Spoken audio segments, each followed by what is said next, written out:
Welcome to Service and Wealth, the podcast dedicated to helping military personnel master their finances and achieve financial freedom. Our mission is to guide you through the ins and outs of planning, saving, and investing, and most importantly, how to balance savings so you can enjoy life now and retire with confidence.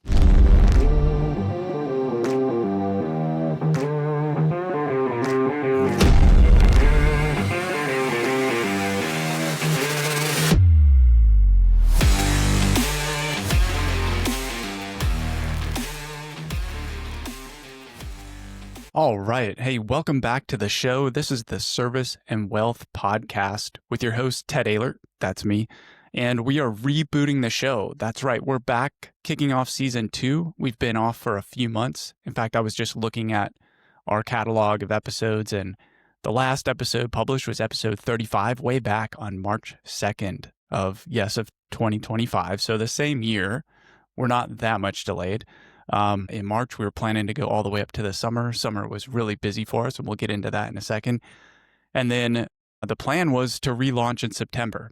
And I have to say what we did accomplish in September is we got back to the drawing board, sketched out a couple episodes. We did a couple interviews, and that's going to be a big part of the reboot here in season 2 is we're obviously... You'll notice straight away we're going with a video format. If you're listening on Spotify or Apple Podcasts, you can head over to YouTube and check out the video version.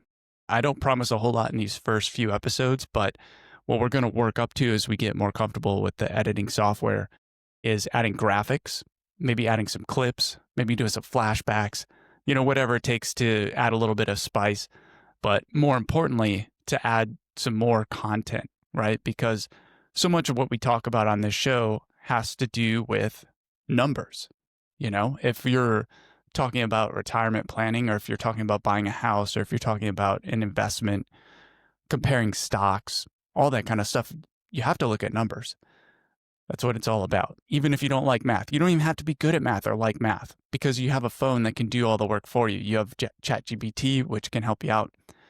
You don't have to be good at math or no math, but it helps to look at the numbers. And so we're going to add that to the shows as we go forward, and that's part of the reason why we went to video. And we also went to video because we wanted to start doing interviews. And so what we have to look forward to in this season is interviews with different military branches and ranks and points in the career.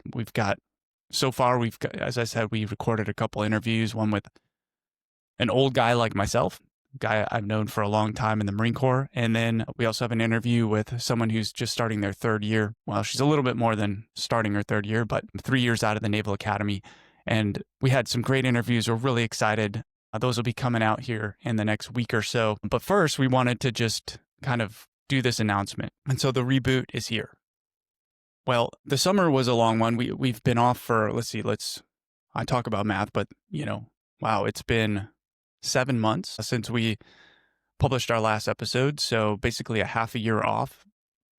And while we took a half a year off from the podcast, we didn't take a half a year off from working, from investing, from doing all the things that we talk about here on the Service and Wealth Podcast.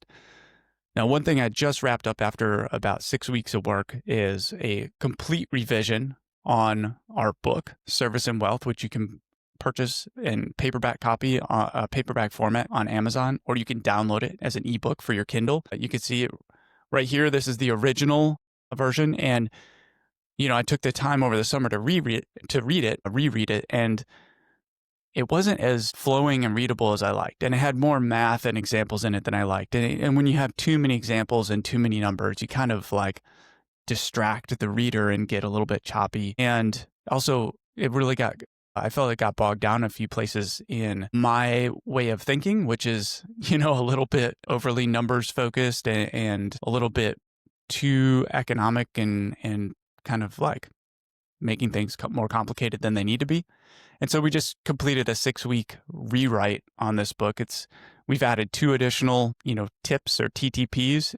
The subtitle on the book, for those of you who have read it or seen it, is 10 money habits to help master your finances in the military. And we expanded it to 12. So we added 2 more in there.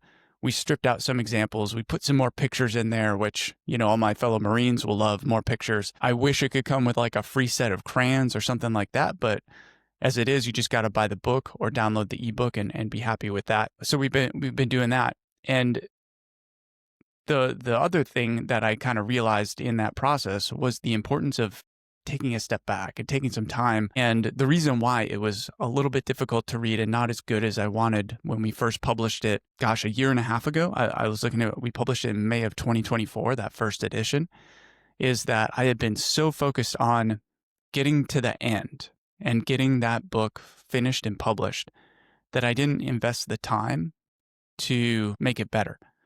Once I had all the content down, once I went through and read it for completeness, I guess would be a good way to say it, I published it.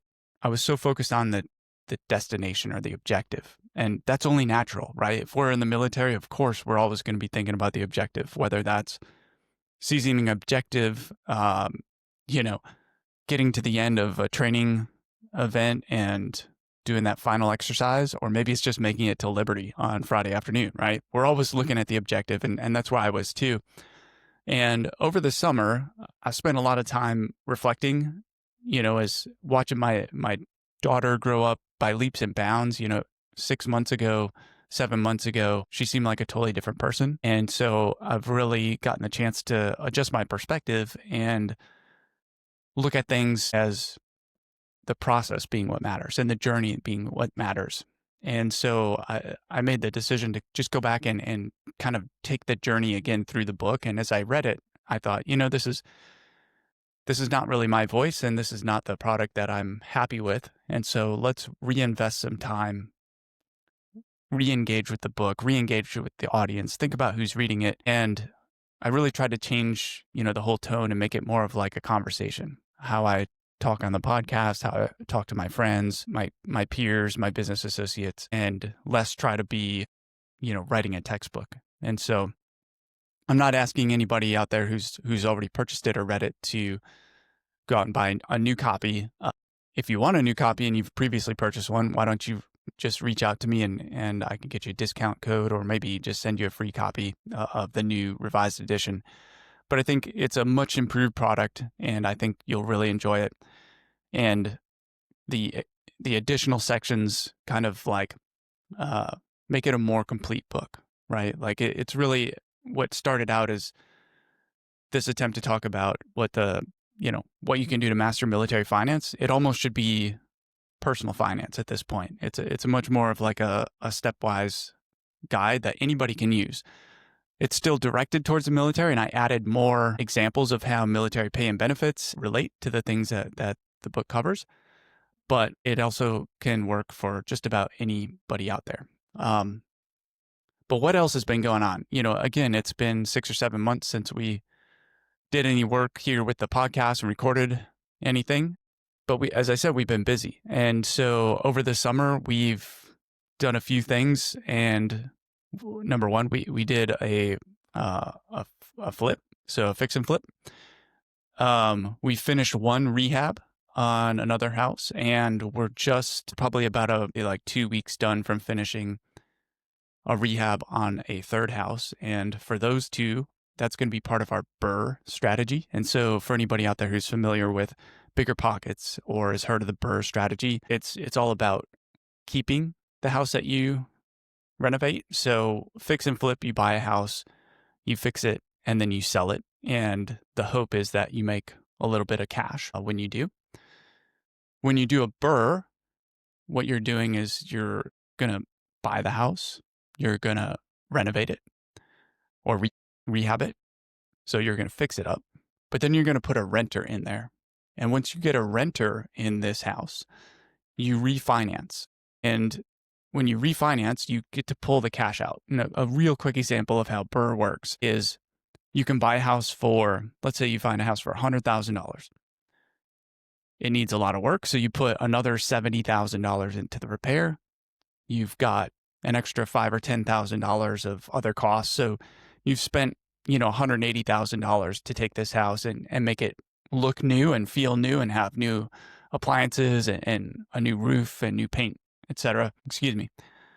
And then you get a tenant in there, and let's say you rent it out for $2,500 a month, and you go to the bank and they look at how much it's worth, and now it's worth $270,000, and they're willing to give you a loan that can be covered by the rent the tenant's paying. And they might give you a refinance loan for $200,000. Well, if you do the math real quick, you spend 180 to fix it up, to buy it and fix it up, you get 200 back. That means you got all of your money out. You even got a little bit extra.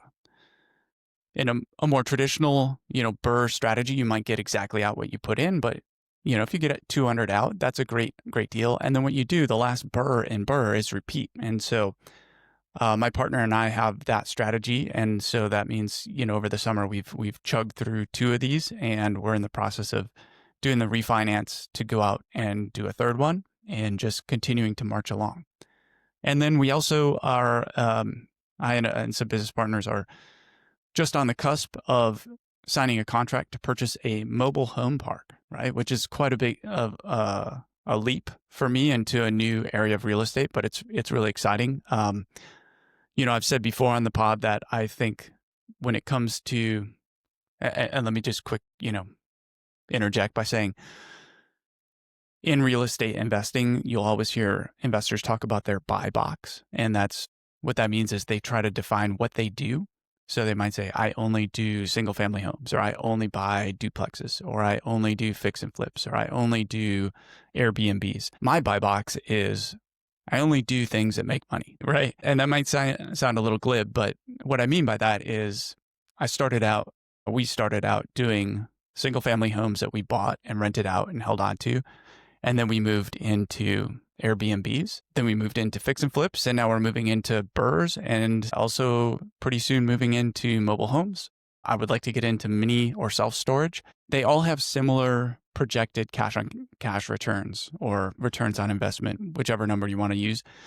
And so why limit yourself to that opportunity to have a profitable investment when the only thing holding you back is your knowledge and your comfort? So I look at it as having fun with the challenge of learning new things. And so it's been a busy summer because I've been having to learn a lot of new things, jump into these new projects, manage other projects and older projects. And so here, as we finally are settling down into autumn, as they call it here in England, you say fall, and they're like, not sure why we're using verbs to describe a season. So we got to call it autumn.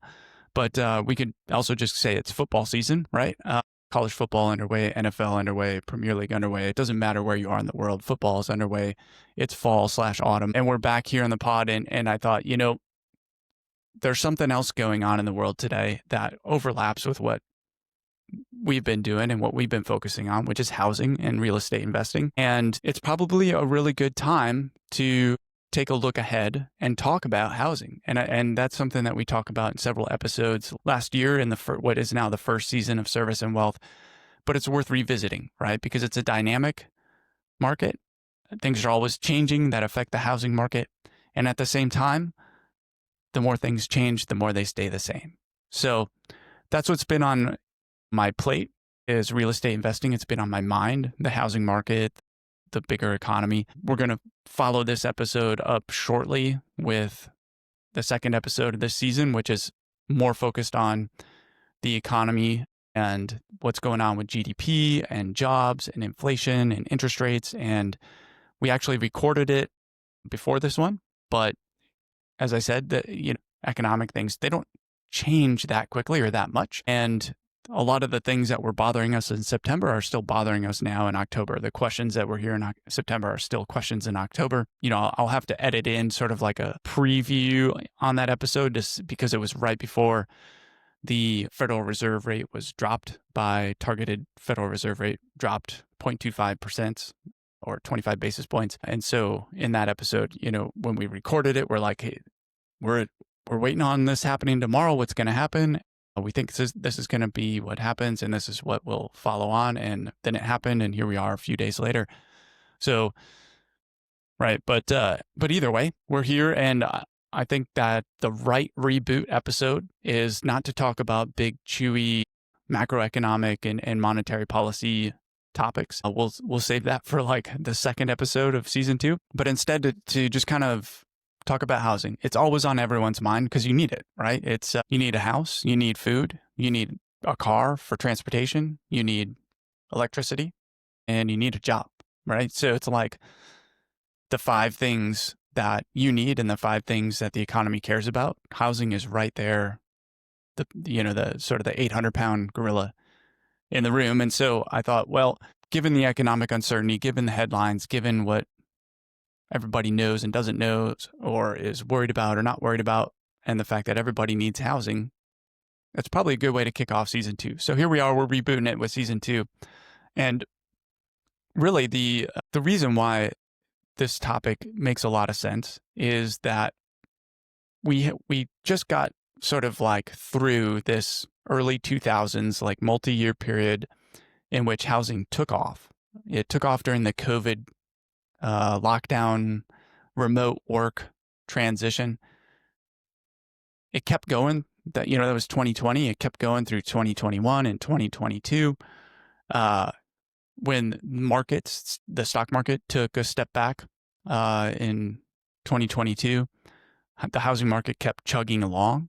And then late in 2022 and into 2023, big corporations, big employers started calling people back to work. People started predicting the end of remote work, started saying like, hey, all these people who moved to the exurbs and small town and moved from the coasts into the Midwest or the Mountain West or the South, where housing was more affordable and there was more space, fewer big cities, less crime, just better places to live than big coastal cities. There was these predictions that this was going to have major changes or impacts on the housing market.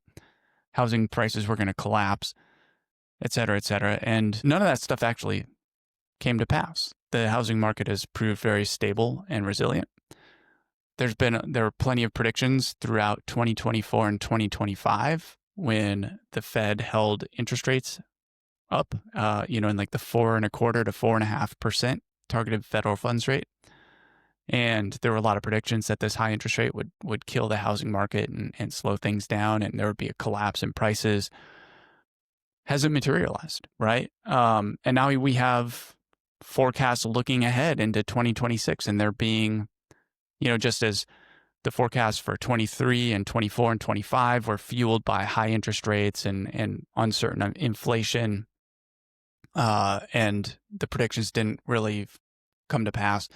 Now we're dealing with predictions looking into 2026 that have to do with jobs and interest rates and inflation and the economy. And we should take a moment to like really talk about what is likely to happen, what those things mean, and kind of, essentially do like a temperature check or compass check here before we go into the winter and into 2026, and just kind of like, it's almost like taking a knee, right? Like you just got to take a time out, a tactical pause, and think about what's going on and not get swept up in the headlines or the emotion or doing whatever so-and-so said or copying whatever so-and-so said, but really just like taking the time to think about and talk about and understand how the housing market works and what we could really kind of like predict looking in the future.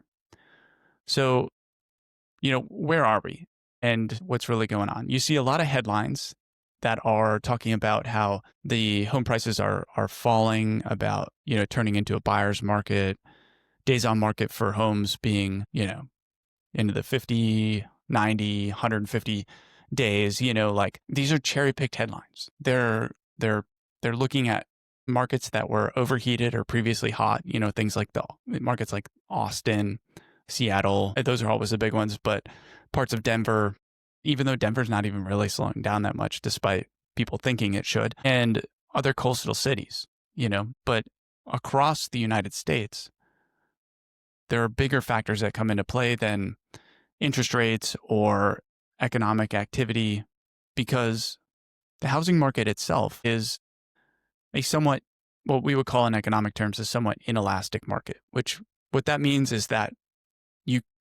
you don't have alternatives to a home, right?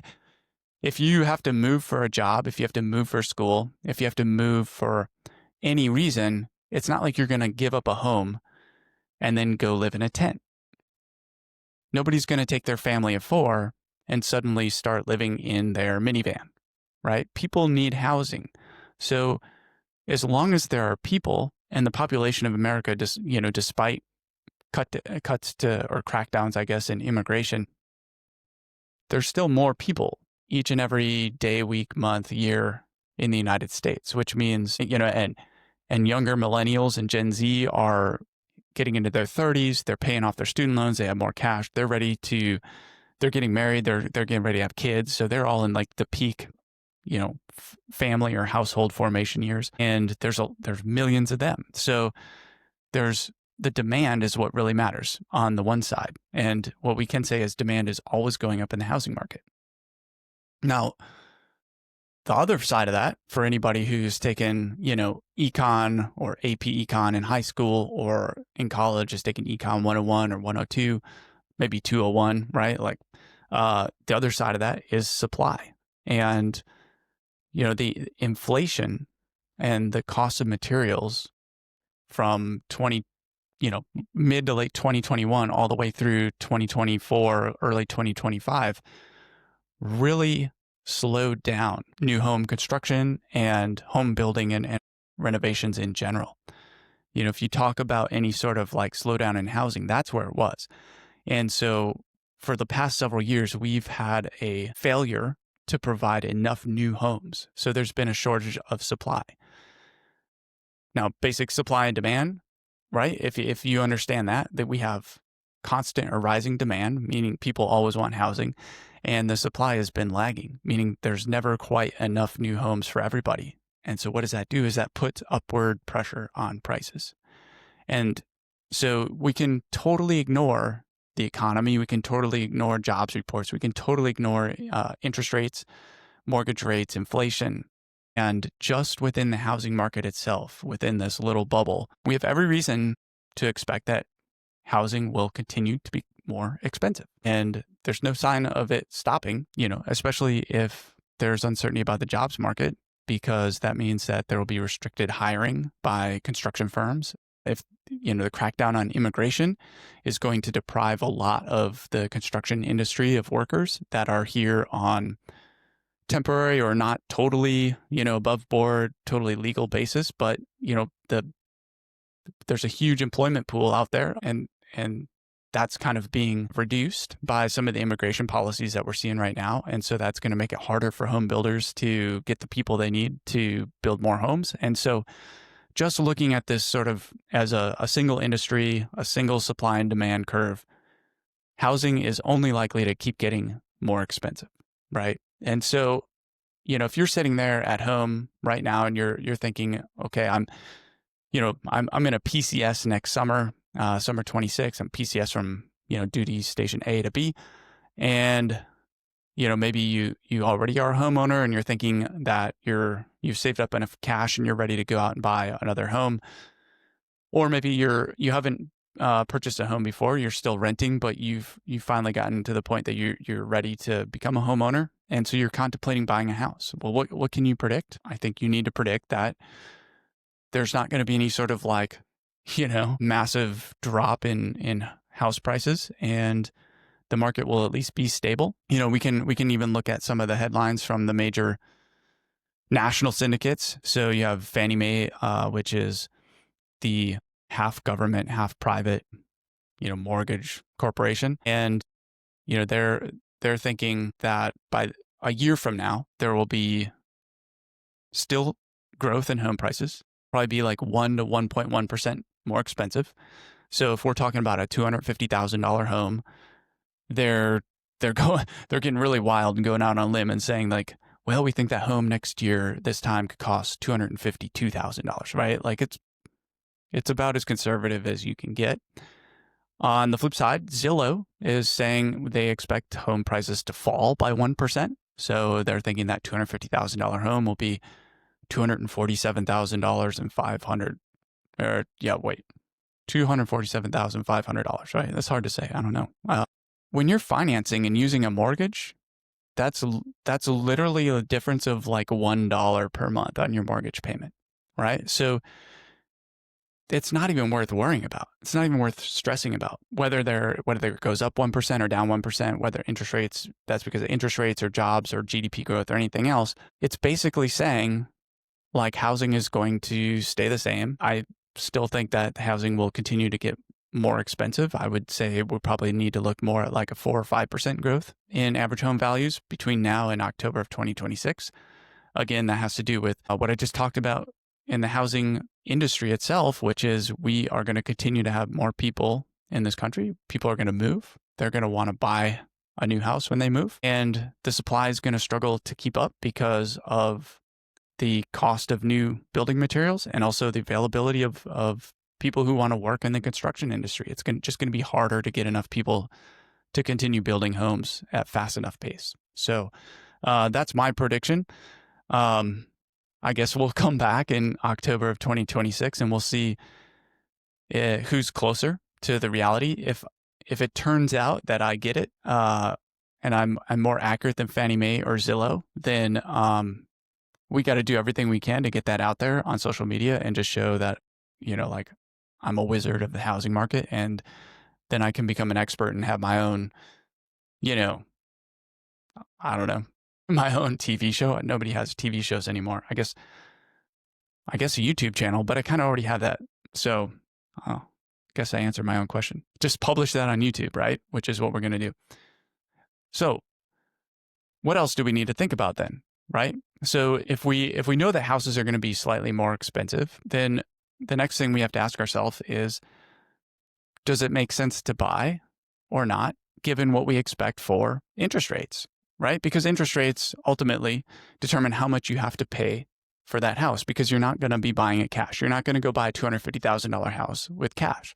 Some people do, but even those who can afford it are not making the best decision, because why spend $250,000 cash on one house if you could use bank financing and leverage, spread that out and get 5 houses, right? $50,000 down on each of those 5 houses.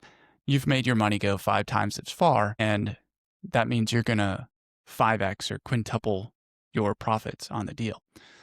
So let's just assume that you're going to use financing, and let's assume that you're going to take advantage of a low down payment option. Now, this is something that we're going to talk about a lot going forward as we talk more about housing. And I don't even remember what episode it is. I knew I was going to talk about this, so I should have prepped by looking at the old episodes to remind myself of which one it was in which I talked about this. But for you as a military home buyer, your default option is almost always the VA loan. Right? If you don't know what the VA loan is, go back. We did an episode on it. We talk about it in our book. The reason why it's your default option is because you're in the military, and VA loans are for the military and veterans, and everybody talks about it, and you can do a 0 down. But what people don't talk about in the military, and I'm guilty of this because I didn't know about it while I was on until way too late, right? Like probably at least 6 or 7 years until after I'd purchased my first home, did I actually know about the FHA loan, the Federal Housing Authority loan. And that's a loan that's older. The program's older than the VA loan. It was created in the immediate aftermath of World War II. It was created for a similar reason, which was to help returning veterans and service members buy a house using financing and a low down payment, right? They just spent the last 1, 2, 4, 5 years overseas fighting, and if you're like a corporal in World War II, I'm sure you didn't have that much money. And so the FHA loan was created, and it still exists today. And you can get the FHA loan and with a 3.5% down payment and a 1.75% funding fee, right? So for basically 5% of the price of the house, you can use this FHA loan, which is, if you did a 0 down VA loan, you have a 2.25% funding fee. So it's a little bit more expensive on a $250,000 house. You're talking about an extra $7,000 or $8,000 that you'd have to save to use the FHA loan. But the second time that you go and use the VA loan, your funding fee gets jacked way up. And so even if the first time the VA loan is cheaper, the second time it gets more expensive. So if you put together, your first purchase and your second purchase, and you do 2 VA loans, you could, whoa, I zoomed my camera. That was crazy. Don't do hand gestures. If you put those together in the long run, it can be more expensive than using a FHA loan your first time and then your second house using your VA loan. And why do you have to do it in that order of operations, as we like to call it? The FHA loan is only for first-time home buyers. So you can only use it once. Only use it the first time you buy a house. So, if you're looking at 2026 being the year that you make your first home purchase, don't default to the VA loan. Research the FHA loan and figure out, make sure you're eligible, and find a lender who's familiar and comfortable with the FHA loan and go that route for your first home. And then a year or two later, when you're ready to buy again, then come back and use a VA loan. If you are onto your second home or third or fourth, and you still have some amount of your eligibility for the VA loan, consider using a conventional loan, right? The VA loan with the low or zero down payment options is ideal for keeping that in your quiver for a high price, expensive housing market where, 10% or 20% down on a house could be $200,000 or $150,000. Save your VA loan for that one so you can get it for $25,000 or $50,000. When you're in a cheaper market, say a $250,000 average, median home price, that's a great time to use a conventional loan and save your VA loan for when it really counts. But all that aside, let's just talk about financing. And the reality is that the loan interest rates are really quite similar, right? So the big difference between an FHA loan, VA loan, and conventional loan is the FHA and the VA loans have low or zero down payments. And then the interest rates are a little bit different. And so they're not significant. I think as of today, a 30-year conventional is being priced at 6.35%, and a 30-year VA or FHA loan is at like 6.46 or 6.5. So they're basically the same. It's usually within 0.25% of each other. And that's not a whole heck of a lot in terms of your monthly payment. So not too much to worry about, but we're just going to take a look at right now. If you go out in 2026 and you're going to buy a house and use a VA loan.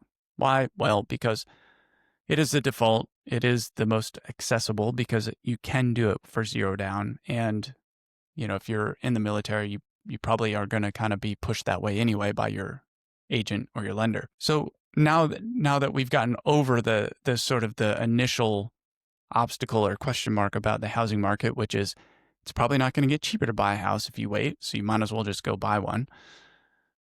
What about financing? And that's where we get to interest rates. Now, here's one of this is a big topic, and we're over halfway into the episode, and so we're gonna try to make sure we don't get too long-winded on this, but it's really important to understand interest rates and mortgage rates and how they all relate.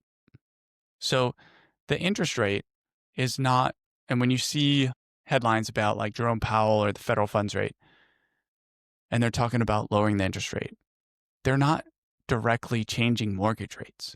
And that should be apparent when you see the headlines that the target interest rate is being reduced from 4.25% to 4.5%, like a range, down to 4.25%. That's a 1/4 percentage point drop in the federal funds rate. And then you look across and you'll see, as we just said, that 30-year mortgage rates are about 6.5%. So they're over 2% higher than the federal funds rate. Okay, so obviously when they're talking about dropping the interest rate or lowering the federal funds rate or even raising it, they're not actually talking about directly changing mortgage rates. Mortgage rates themselves are kind of floating, but kind of set by something else, and it's called the 10-year Treasury.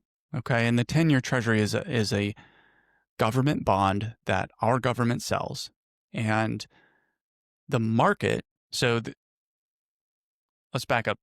Our government needs money, and so they collect taxes. Taxes don't cover all that we spend, so we have a budget deficit, right? And in the last several years, on average, our government spends about $6.5 trillion and collects about $4.5 trillion in taxes. I might be off by $500 billion, right? But at that point, it doesn't matter. Like the deficit is still like $1.5 to $2 trillion, maybe a little bit more each year. So how do they cover that? Through debt spending. They sell bonds, which means that they incur a debt. If they need $1 trillion worth of extra cash, they sell $1 trillion worth of bonds. So they get that cash to spend now, but then they have to pay back the people who hold the bonds that $1 trillion over the next 10 years if they're all 10-year treasuries. And that's what we're doing. And that's why you also see headlines about our national debt growing and being now $40 trillion and being, 1.5 times of our GDP and being increasingly unaffordable and unsustainable is because we keep running a deficit each year, which means we have to keep selling more bonds, which means we keep adding debt. Okay. And the average homeowner owns their house for about 12 years, or that's the average length of a mortgage, right? So if you buy it cash, who cares? But if you take a mortgage, the average person has a mortgage out on a house for 11.8 years. The closest thing to that in terms of time that has an interest rate is the 10-year treasury. And so the 30-year mortgage rate, nobody cares about the 30-year part because nobody holds on to it that long. So when banks want to see like how much interest should we charge on this loan, they're looking at the closest thing that they can compare to the amount of time somebody's going to owe them money on that mortgage, which is 11.8 years. So they look at the 10-year treasury. The 10-year treasury sort of moves when the federal funds rate is changed, but the federal funds rate is also not the 10-year treasury. The federal funds rate is what the Federal Reserve Bank charges as an overnight rate to borrow money. And it's more of like today or this year. The 10-year treasury is more a reflection of what the market expects the United States economic outlook or health to be in 10 years from now. And that's why even if the Fed lowers the interest rate, they can lower it again next month, they can lower it again in December, they can lower it 3 times next year, they could bring it all the way down to 3%. They could drop it a total of 1.5%, right? The 10-year treasury is not going to come down a full 1.5 percentage points, which means mortgage rates are not going to come down a full 1.5 percentage points, right? If they're 6.5 now, they will not come down to 5, even if the Fed lowers rates by 1.5%, which is the current forecast. And why is that? Well, because it's a forecast. The 10-year treasury is a forecast of the economic health of the United States for the next decade. And when our national debt is $40 trillion and it's 1.5 times GDP and growing, that means that we are only going to become a riskier investment for people. Buying bonds in the US when we're already in so much debt only gets more risky. It's like if you have a credit card that you have a $10,000 balance on, you're in credit card debt, and you go out and you want to buy a car. You go to the dealer, you put your information, they run a hard credit check on you, and they see you have this $10,000 credit card debt. They're not going to approve you for the best interest rate. They're not going to approve you for the full loan that you want. You might have to pay more. You might have to increase your down payment. You might have to even pick a cheaper car because you just can't qualify for enough of a loan to buy the house. Scaling up, the same thing for that car. Scaling up, the same thing with a house. If now you have a $10,000 credit card bill on your credit report, plus you have a $20,000 auto loan, when you go out and you want to get a loan to buy a house, the banks are going to see you already have all this debt. You're already paying high interest rates on it. And they're not going to give you the best interest rate. They're not going to give you as much of a loan as you want. Scale it up even further, and it's the same with the United States government. The more debt we have, the less people want to buy our debt, the less they want to lend us money, which means the more expensive it has to be to bring them to the table. We're not going to be able to convince, Belgium to buy $100 billion or $1 trillion of U.S. debt at 4.25%. Because of all the debt we already have. We're getting kind of risky, right? We have a lot of credit card debt. We're not a very good, reliable country anymore to pay it back. So we're going to have to pay Belgium 5% or 5.5%. right? And so when you look ahead to next year, we're not going to see, even if the federal funds rate comes down, we're not going to see a similar drop in the 10-year Treasury. We're not going to see a similar drop in 30-year mortgage rates. We might see a 0.5% drop. That's probably reasonable, but not a full 1-to-1 drop with the federal funds rate. Do we think the federal funds rate will go down that much? Yes, we do. And we think that because we've seen some slowing indicators in GDP growth. We've seen slowing or lower numbers in the producer price index and the manufacturing index. Jobless claims are going up. New job creation is going down. All these things are pointing to a slower economy. And when the economy slows down, it needs more cash. And the way it gets more cash is the Federal Reserve lowers the interest rate. It makes it easier to get cash, makes it cheaper to get cash.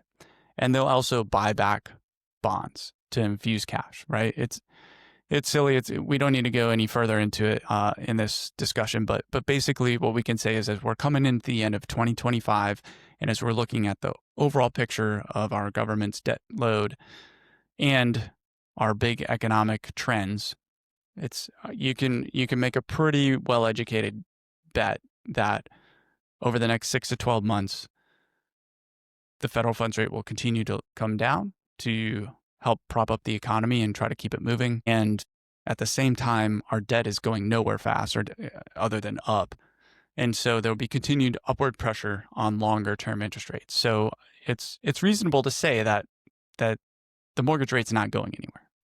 And so when we say it's not going anywhere, where is it today? Well, as I just said, a 30-year VA loan is currently priced at 6.46%. Now, for those of you who are, I would say, under 25, you probably weren't paying attention to the housing market 5 years ago when those of us who were older and were paying attention were buying houses at 2% interest rate, right? It was really cheap at that point because we had the COVID crash and we had already come off of several years of in the mid-teens of near zero interest rates. So if you bought in the early and mid-teens, like 2010 through 2017 or 18, you were getting like your mortgage at like 1 or 2 or 2.5%.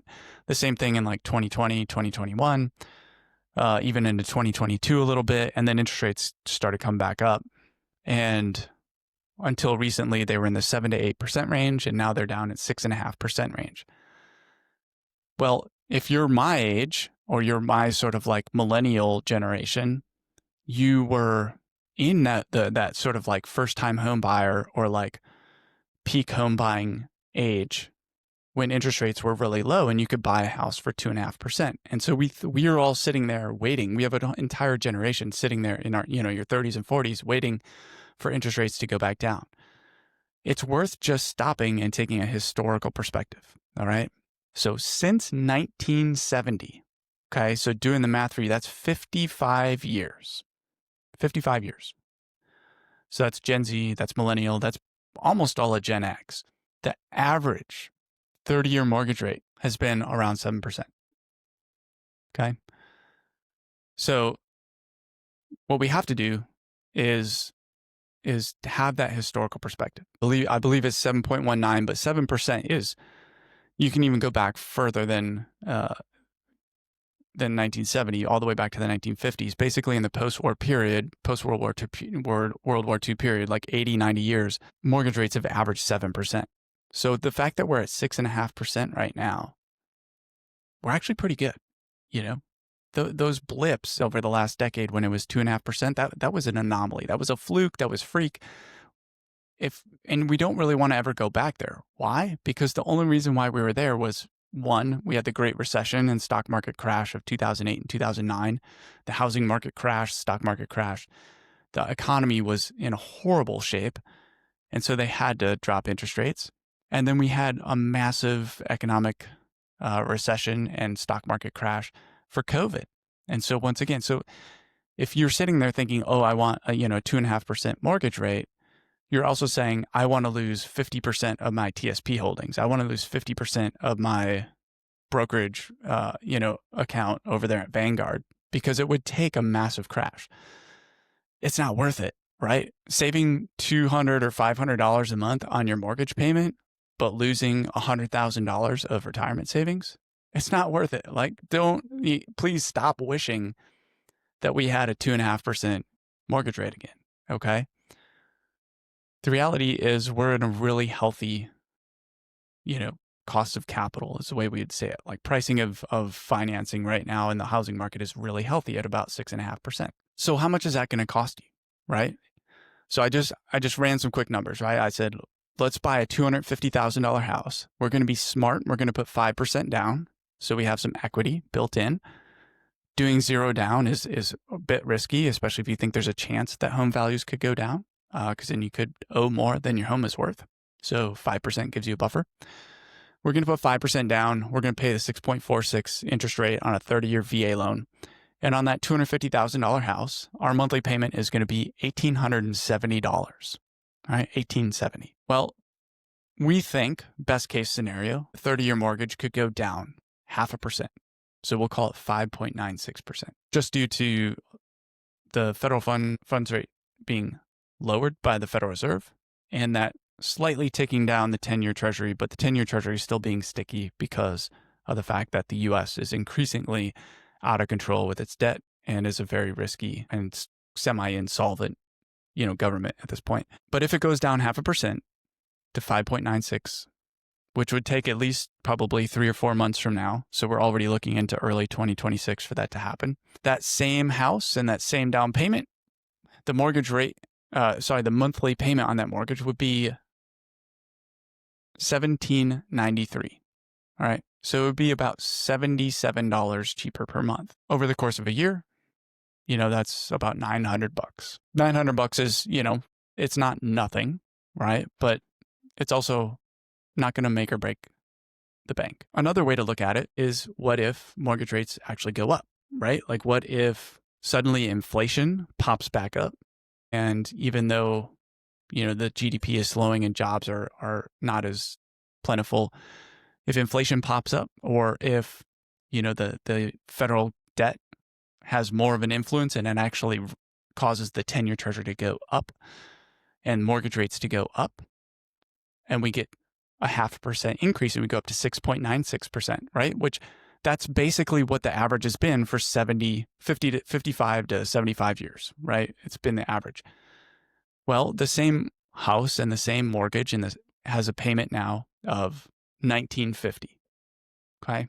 So if that were to happen, your monthly payment goes $80 in the other direction. So what we have here is we have a full 1% range in potential mortgage rates in 2026, where we think, based on the trend in the Federal Reserve and the federal funds rate, we think that rates will drop down to just below 6%.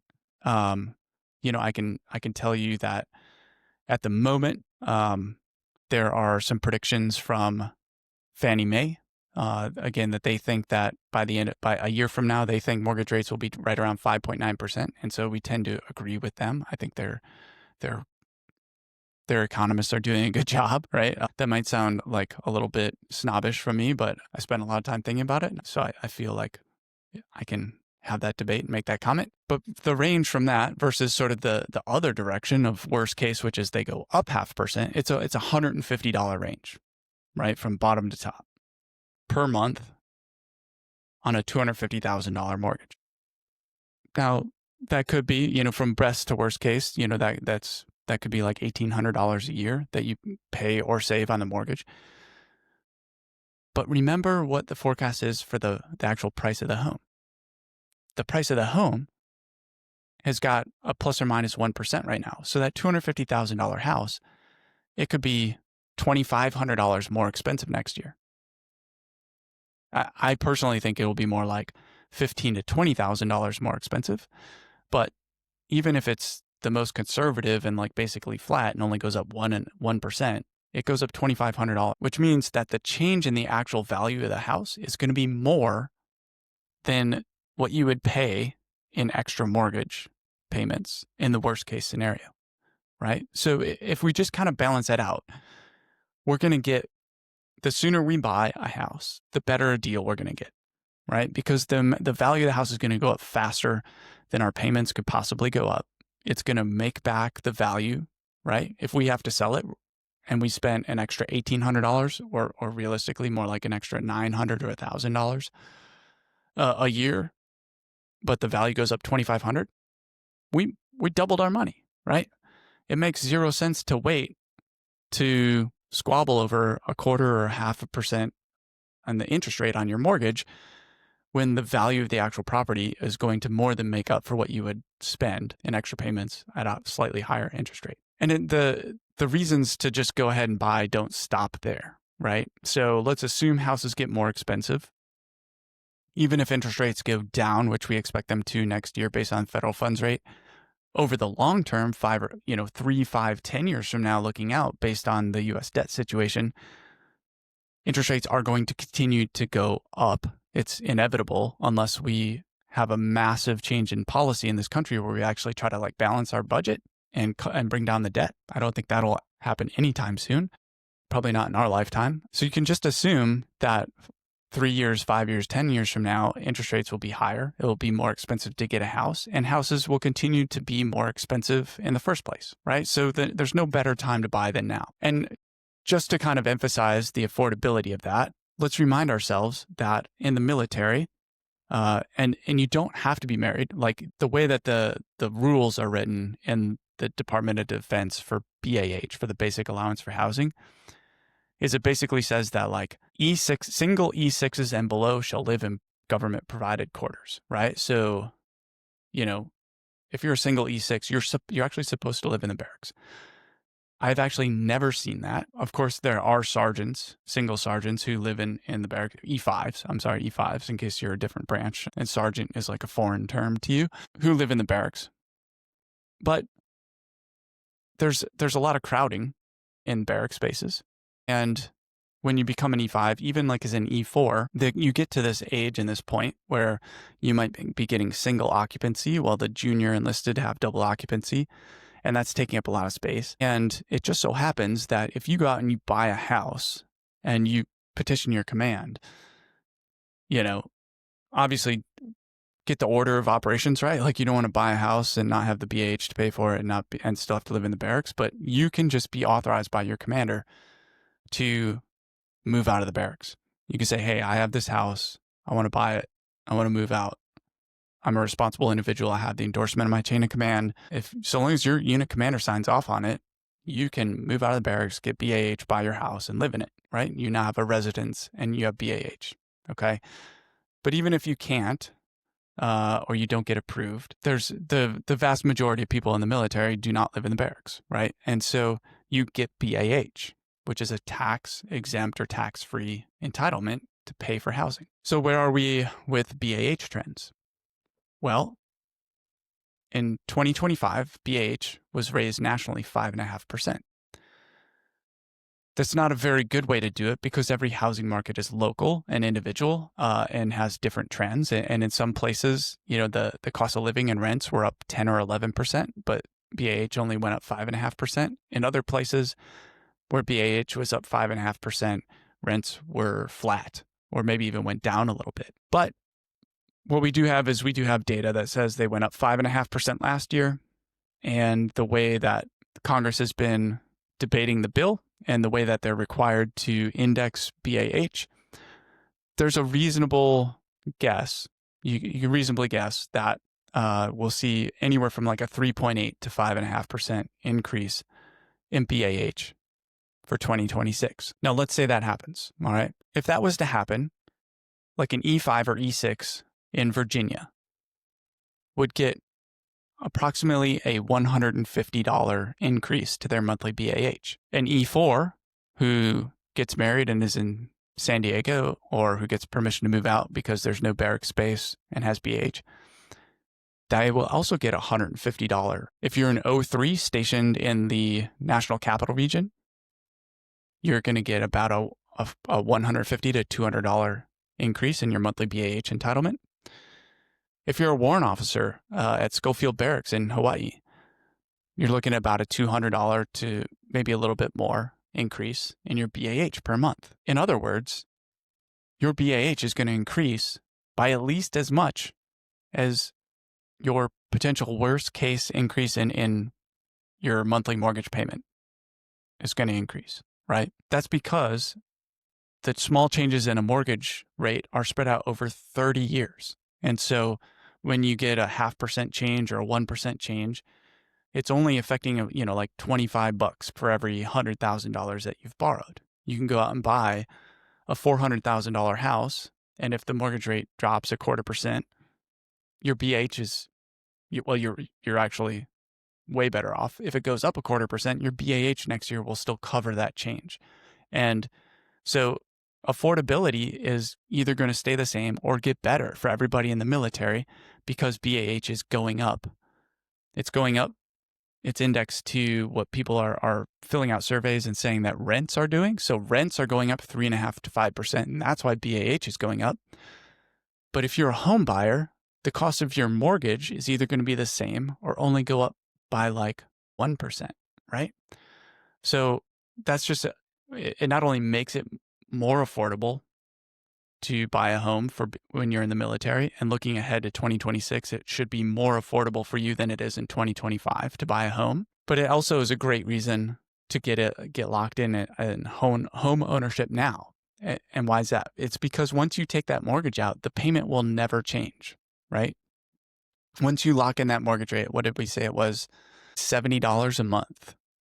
That's going to be the same this year. It's going to be the same next year. It's going to be the same in 3 years, in 5 years, in 10 years. You could own that house for 20 years and the monthly mortgage will still be $1,870. Meanwhile, your BAH is going up 3 to 5% per year, every year, which means you're getting an extra $150 or $200 a month. 5 years from now, that means you could be getting an extra $1,000 a month and your mortgage payment is still the same, which is all tax-free income that's going into your pocket. So as we kind of wrap up thinking about what the housing market looks like and asking ourselves the question of what should we do as we look ahead? We're planning to PCS. Is the housing market better or worse? Is it going to be more or less affordable? Where are mortgage rates going? Where are interest rates going? We've really covered all the bases, and there's no single reason within any of those why housing will be less affordable for you as a homeowner. It will be less affordable if you're a renter, but as a homeowner, it will be the same or more affordable. Mortgages are expected to be cheaper as we move into the new year. If they get more expensive, it's not by much, but they'll definitely be more expensive 5 years from now. Houses themselves, at the very least, should stay the same, but probably get more expensive and continue to do so. When I was recording the interview with the young Marine lieutenant, she told me about part of that episode that's really cool is just to kind of hear all the stuff she's been doing. And one of those things was she bought a townhome in Southern California, right? So it is definitely possible to do. And she did that as a second lieutenant, as an O1, right? So bottom of the rung in terms of income for the officer side, similar kind of income to like E5, E6. So a big chunk of the military is making that. And she bought a 2-bedroom, 2-bath townhome there in Southern California. And she's like, it's crazy because when I bought it and I was, I talked to my parents and they still live in the house that they bought 19 years ago when I was a kid. And they bought that house for like a little over $200,000 and it's over $1 million now. And I was like, well, what does that tell you about the value of your home 15, 20 years from now? And she's like, well, I can't believe it. But like, obviously, if that's true, like I'm set for life. Like it'll be the single best thing I ever did. And that's the take home lesson, right? As you look ahead, and especially now that you understand that housing prices are driven by demand for them, by the ability of builders to keep up with supply. And right now that's only pointing towards more scarcity and higher price pressure. And that as the US economy continues to rack up the debt and have more sort of like monetary problems and fiscal problems, it will only make things more expensive, like mortgages more expensive and other, goods and services and housing more expensive. So the time is right now. If you're going to get into housing, if you want to be a homeowner, the time is right now. You got to do it. You can't wait. 2026 is your year. If you haven't purchased yet, or if you're sitting on your hands, you're sitting on the sideline waiting to do it, 2026 is your year. So what do you do? All right. The best thing you can do is, even on that monthly basis, is not wait. All right. And so we'll wrap up the episode just by kind of like reminding ourselves of what happens and what you should do. Okay. So once you have those orders in hand that you are going to be moving next year, PCSing to a new place, and, assuming it's not Hawaii, assuming it's not Seattle, assuming it's a place where you can afford a home, right? If it's Hawaii, like obviously you're just going to rent, okay? Because nobody can afford 2.4 million in the military, not right now. That's like a $15,000 or $16,000 a month mortgage, so you can't afford that. I just looked, right? I was curious. I was like, I wonder if that's possible. No, it's not possible. Understand the seasonality of the housing market, okay? Not a lot of people move in winter. Why? It's cold, right? If you hate moving, right? Imagine trying to move all your stuff through a foot of snow or like a puddle of mud in your front yard. Okay. Nobody wants to do that. People move in the summer. The military moves in the summer. So you have like a double demand peak in the summer, June, July, and August in military communities. What does that mean? Okay. Well, that means within this community where you're going, that means there's going to be multiple buyers, multiple offers, prices are going to get run up. It's going to be in the seller's best advantage to sell their homes in June or July and August.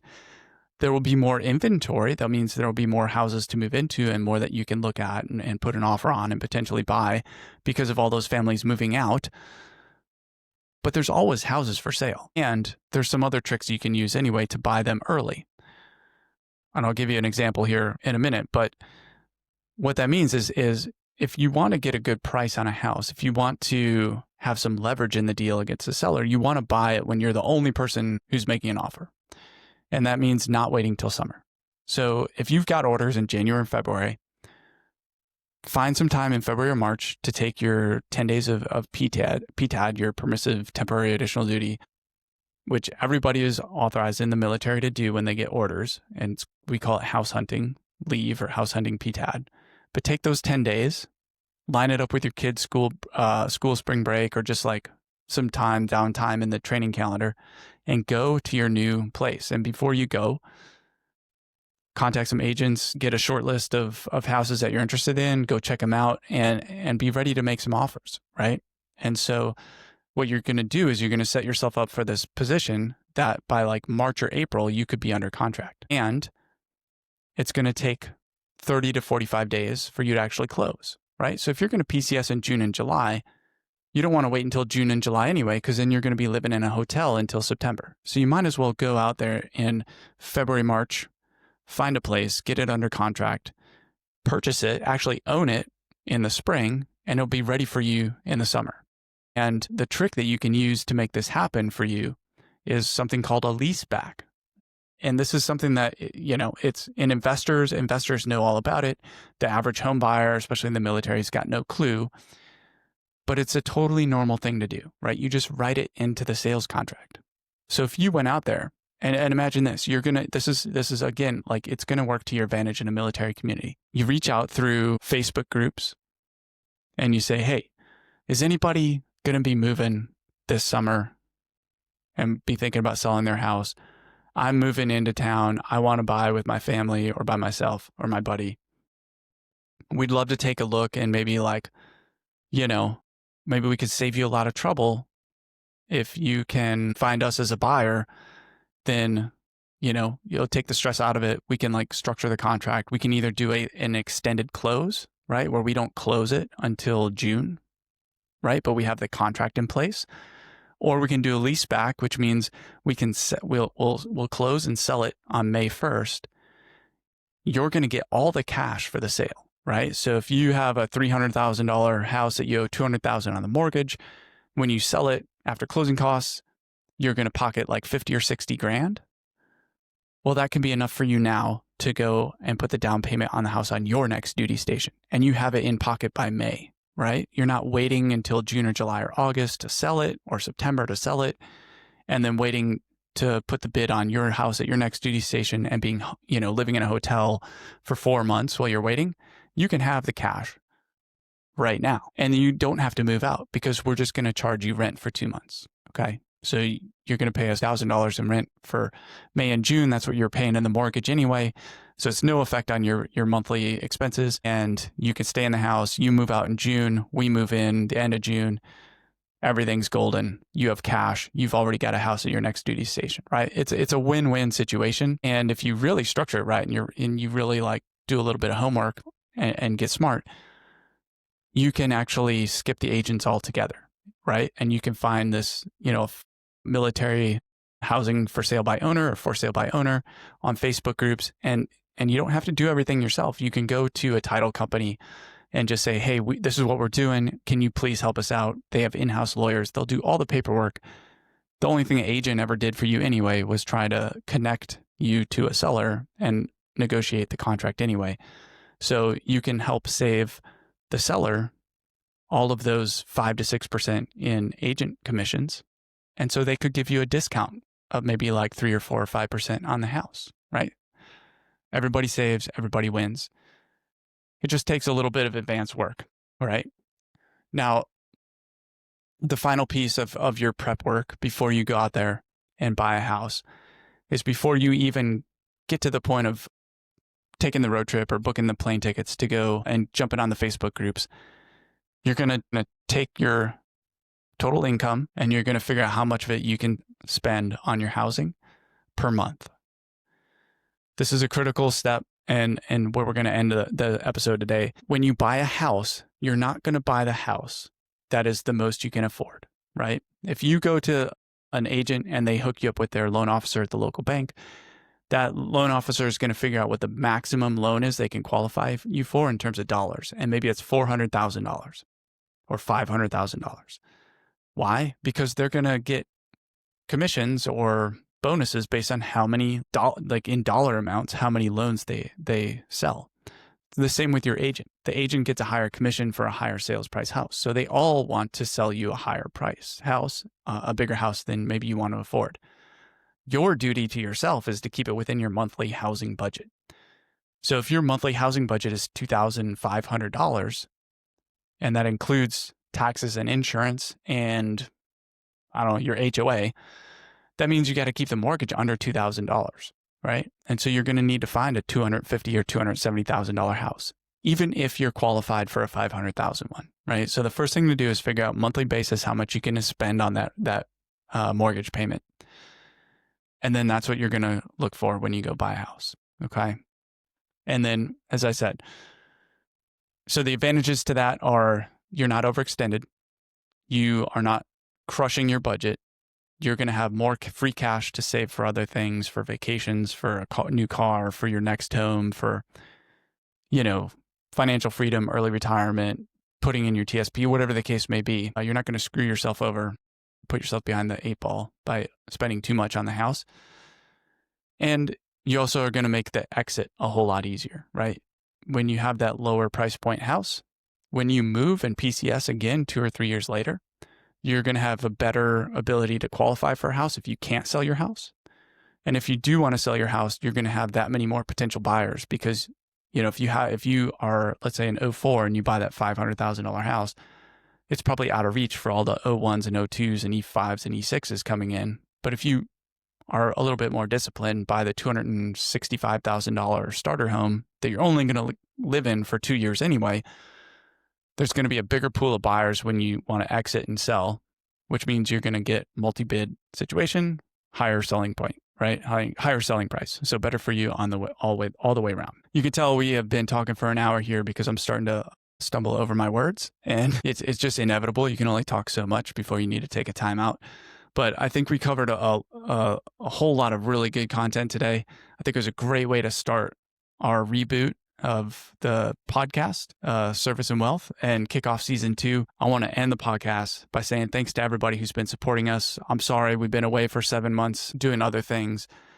We've been doing big things. We've been doing good things. We've been reinvesting here in the brand, in the content, and now we're finally back at it, putting out new episodes. We're happy to be excited to be doing it. And the next step here is to grow the community, to bring more people in so that they can get the same kind of insight and, just get smart, boost their financial IQ, like know what they're doing with their money, master military finance, become, eventually financially free, right? At the very least, have control over your life and your situation and your time and your money.